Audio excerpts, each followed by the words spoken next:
Hey folks, Dude here, coming at you of all things, Wednesday, February 24th. Now, if you happen to be tuning into the podcast yesterday, roundthecabin.com/campfire, and you basically hung out with us, we pretty much had a birthday show of some notoriety, and, it comprised some of that. There was a bit more of this, some of that, some of this, some of that, a little bit more of this, and some more of that. So basically, it turned into a drinking show with some ribald and very unusual conversation type stuff. Now, we weren't really completely roughshod. We were drinking, though. It was a drinking show. We were enjoying the spirits of me celebrating my birthday. And, after effects of that is you pretty much need more coffee. So, in that name and in that vein, the way things work, I commend it to you. Java. So what was the main crux of stuff I was talking about on the podcast? Well, of all things, I was talking about pretty much like using a vacuum sealer and having stuff pretty much rigged up, ready to go, and weather resistant for very good use. Case in point, I was talking about why you probably don't ever want to vacuum press seal a box of Strike Anywheres. It's because they have a really bad habit. It's in rough conditions. And I don't do that a lot, okay? It's a very good reason. 2 boxes of these things with the right amount of attitude and the right kind of shaking, potentially you could strike a head off a head and it lights.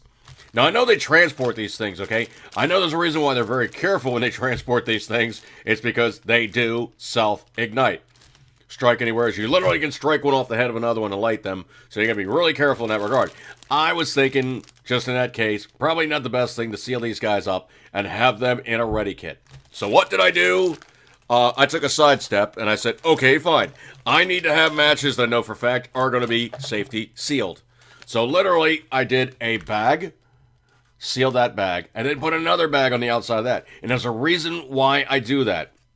If this bag gets popped and it starts, getting air on board, and this one's not, the outer bag is not vacuum sealed. It has some air in there, and it is pretty much just a good ruggedized bag. The inner bag is vacuum sealed. Now, the only problem, of course, is if you pop a hole, you get water in there. Potentially, if you go 2 holes, if this has some vacuum, it'll suck the water in there. But with 2 layers of this stuff, it's pretty ruggedized. And the other thing, too, is also I pulled out as much air as possible. Hopefully, any air that's left in there is fairly dry. Now, the classic thing they always tell you to do when you do any kind of vacuum sealing, you wish to put a moisture absorber in there to suck up that last little bit of oxygen or that last little bit of air and dry it out as much as possible. If you put an oxygen absorber in there and vacuum pack it, you are hardcore double charging it as good as it possibly can go. You put a moisture absorber and an oxygen absorber in there, that is going to be as archival as you're ever possibly going to get. So, literally, I did some matches, and these are just strike on the box matches. You can actually get them to strike in other ways, get a good flat surface, take the head, really bear down and stroke hard. They'll light without having to use the striker board. So it still works. Case in point, I said probably I wish to have some fuel to make a lighter light or to light a fire. So I threw a bottle of Zippo lighter fluid. The inside bag, again, is vacuum packed. The outer bag is not vacuum packed. Now, you also can see there's a weld here. There's a weld here. Literally, the way the vacuum sealer works is you take the bag, you lay it over the trough. You have the bottom of the bag sealed, absolutely. The other 2 sides are sealed, absolutely. You lay the bag over in the trough. What happens is this kind of clamshell-looking arrangement clamps over on the bag, and these little itty-bitty holes, kind of pattern. It's a little hard to see here, but that pattern there gives a place for air to get sucked past. One side of this is smooth, the other side has texture. The smooth side, if you know the way that these things work, the smooth side should always go down. Trust me on this one. Hard-learned technology. Been playing with them for a while, doing lots of the jerky stuff. That's the easiest way to do it. So, of course, a bag inside, a bag outside, 2 welds. Now you're going, no, why do you have 2 welds, dude? Well, very simply put, take a hole punch a hole, you then can hang this from something. Punch 2 holes, you literally can hang this from something. do it on both ends, you literally could you actually could put this thing in your molly stuff, and it pretty much is going to be on really good. If you want to go really hardcore and crazy, you can even put like one of those kind of gusset kind of guys, like the little plastic ones like you use on tents and stuff. You can put one of those on there, and this thing will be even more hardcore. Now, what else did I actually do? Well, I was playing around, and I actually did, like, one of my Swiss Army knives. I said, oh, man, that's kind of fun. So I did another one of my Swiss Army knives, and I was like, well, that's, like, completely waterproof, good to go, and all the rest of the good stuff like that there. On these things, you will see that they actually put a date and what the contents are. If you wish to put a marker on there and let you know what actually is in there, because if you're looking at the wrong side, sometimes it really scrunches up. You can't really read it too good.